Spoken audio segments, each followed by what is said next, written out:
it's no secret when we think about and look at the data that women continue to face so many economic barriers. Can you talk about some of the barriers that you faced in your career?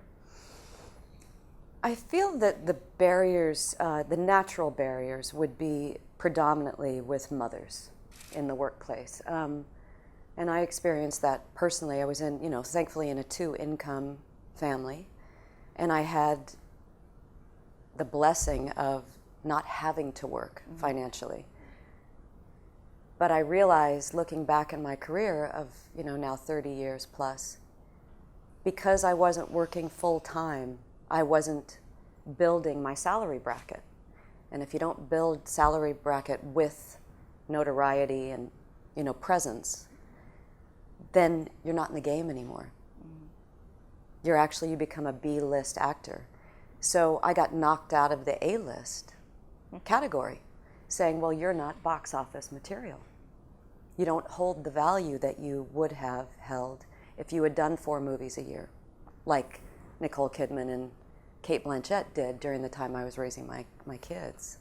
And now, kind of on a comeback, at 50 years old, you're like, wow, now my career's back on track and able to work more fluidly.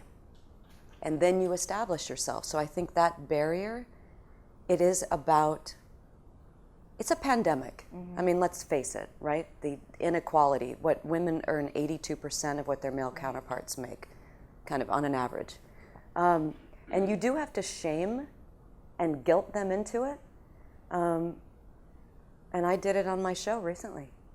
I was like, I want to be paid the same as Kevin, because it was a perfect paradigm, an example to use, because there are very few films or TV shows where the patriarch and the matriarch are equal. And they are in House of Cards. And I was looking at statistics, and Claire Underwood's character was more popular than his for a period of time in a season. So I capitalized on that moment. And I was like, you better pay me or I'm going to go public. Good. And they did.